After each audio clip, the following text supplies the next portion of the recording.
7:02 de la mañana, tenemos de nuevo la oportunidad de conversar con Enrique Márquez, vicepresidente del Consejo Nacional Electoral, esta vez vía telefónica. Inicialmente estaba previsto que, como siempre, nos acompañará en estudio, pero le resultó imposible por esa vía. Sin embargo, está cumpliendo su palabra a través del contacto telefónico. Gracias por eso, Enrique. Buenos días, siempre bienvenido. Buenos días, Eduardo. Un gran placer estar contigo y con toda la gente que te sigue a diario. Una primera pregunta en esta situación nada sencilla para el Consejo Nacional Electoral y dentro del esfuerzo que se puede hacer desde tu equipo, ¿cómo interpretar que ha sido visible que particularmente Enrique Márquez y Roberto Picón han asumido la vocería y han hecho frente a la situación públicamente en nombre del CNE en lo que ha sido todo este escenario complejo de Barinas? ¿Cómo has sentido el trabajo y la dinámica de equipo y por qué ha sido evidente y sobresaliente que Enrique Márquez y Roberto Picón han estado asumiendo ese rol de voceros y representantes dentro de esta difícil situación del CNE? Bueno, inicialmente debo decir que en mi caso y en el caso del rector Picón, lo estamos haciendo a título personal, porque el Consejo Nacional Electoral tiene un directorio integrado por 5 rectores, y la mayoría, 3-2, se ha impuesto en la toma de decisiones en los últimos días, asociados sobre todo al caso Barinas, en contra de nuestra posición.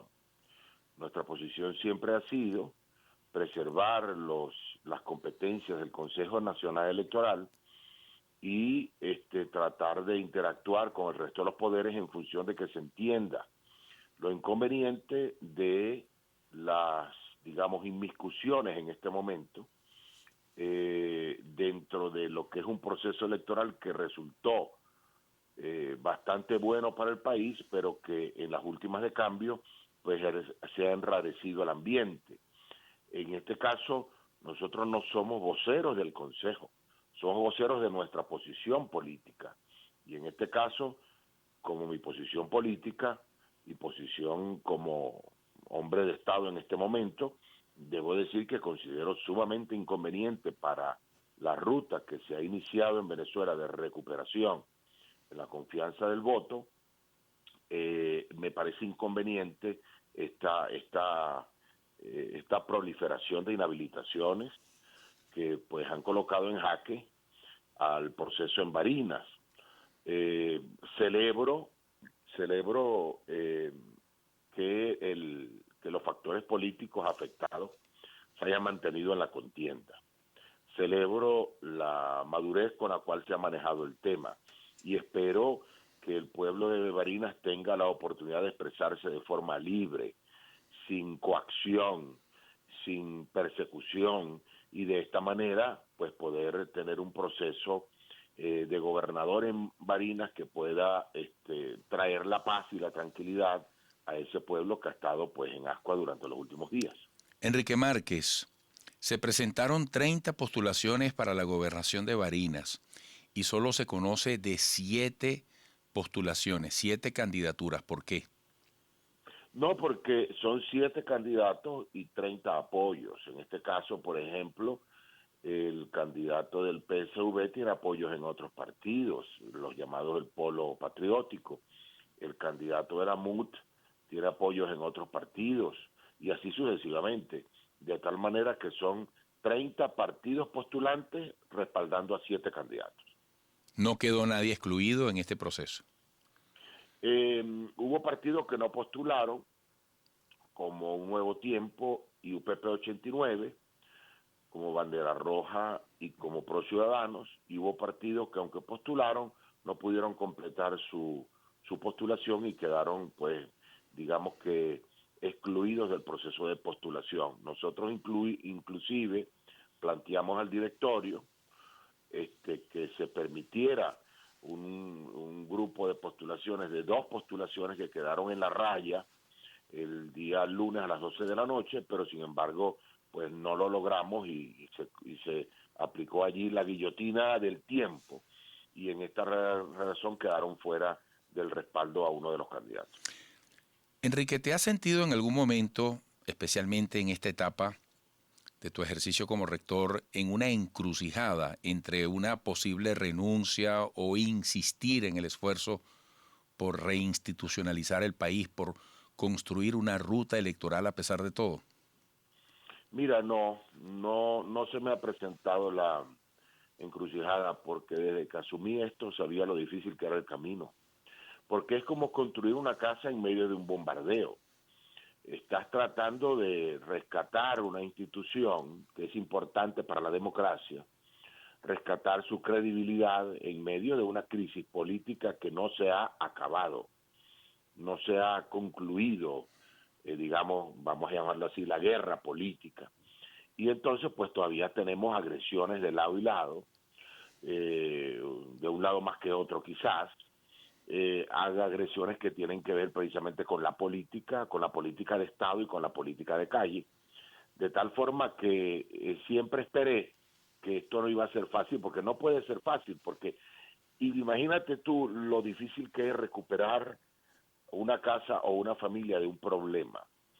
Imagínate lo que es recuperar a un país que está en crisis, poner de acuerdo a tanta gente, empujar en un solo sentido, tratar de lograr entendimiento después de tantas cosas que se han hecho y tantas cosas que se han dicho, no resulta sencillo. Y no hay que ser ingenuo para pensar que podemos resolverlo de un día para otro. Creo que lo importante es comprender que hay que dejar a un lado los códigos de conducta del pasado que tienen que ver con el odio, con la intolerancia, y construir un camino que es difícil, pero es el único posible, porque este camino que hemos iniciado, como he dicho antes, es complicado, es difícil, pero es el único que nos permitirá como país salir de esta profunda crisis política, económica y social que nos sacude. Enrique, retomo la metáfora que utilizabas cuando decías es como construir una casa en medio de un bombardeo. En la construcción de esa casa, ¿qué importancia tiene el diálogo? Ese diálogo que, por ejemplo, se traía en México con el auspicio del gobierno de Noruega. ¿Es indispensable ese aporte a la construcción de tal casa? Es indispensable porque hay desconfianza entre los actores políticos. Todavía no hay confianza plena para, para poder empujar juntos en una dirección de la democracia plena, completa, sin cortapisas. De tal manera que esa confianza, la única forma de generarla es a través de la conversación, del diálogo. La confianza entre seres humanos se construye en función de la interacción. Igual, bueno, en Venezuela lo que tenemos somos seres humanos dedicados a la política, por esa clase política que no se ha puesto de acuerdo, es que estamos en crisis. De tal manera que poner de acuerdo en lo mínimo a esa clase política para comenzar la reconstrucción del país requiere elementos o situaciones de diálogo como la que auspicia el Reino de Noruega en la Ciudad de México. Es fundamental que se recupere ese espacio y es fundamental que los venezolanos entendamos que esto es un espacio y un proceso de diálogo lento, complicado, pero indispensable.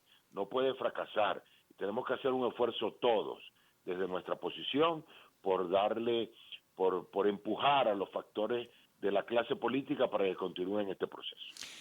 Llama la atención que tú tengas que aclarar que en algunos aspectos hablas a título personal y no como vocero del Consejo Nacional Electoral, porque tienes esa investidura y cada vez que hables del tema electoral la gente te va a asociar a tu condición de rector.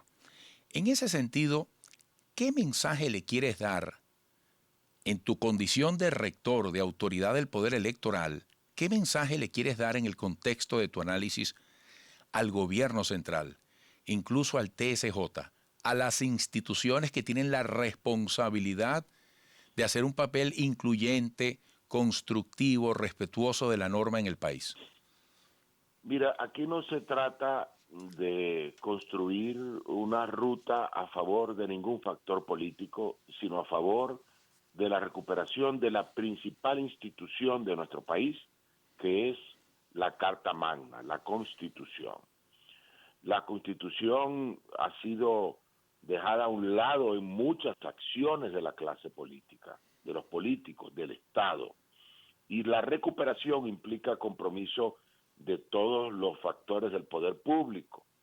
De tal manera que es importantísimo entender que en este caso, por ejemplo, el CNE necesita de la colaboración del resto de los poderes para hacer su trabajo, para hacer su mejor esfuerzo.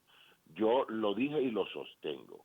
La decisión de la sala electoral de interrumpir el proceso que se llevaba a cabo en Barinas no fue acertada, fue inoportuna, fue absolutamente inconveniente.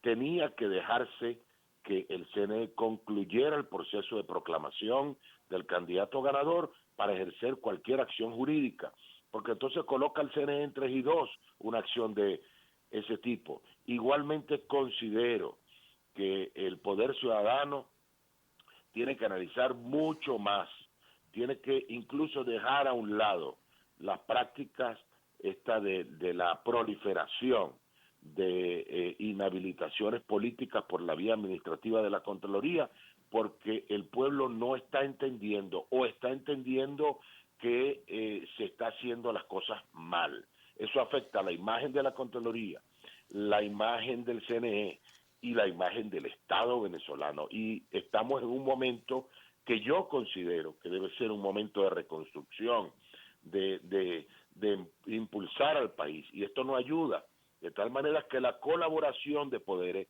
debe ser entendida como no inmiscusión también en los asuntos que son de otros. Esto es un asunto que nos llevará tiempo, pero que no podemos cesar. Por eso digo que en lo que atañe a mi persona, como rector del Consejo Nacional Electoral, voy a seguir insistiendo, voy a seguir perseverando en la construcción de esta ruta tan difícil pero tan necesaria. Bueno, muchísimas gracias, Enrique Márquez, vicepresidente del Consejo Nacional Electoral, por estos minutos, siempre de puertas abiertas aquí. Mucho éxito. Gracias, Eduardo. Hasta pronto.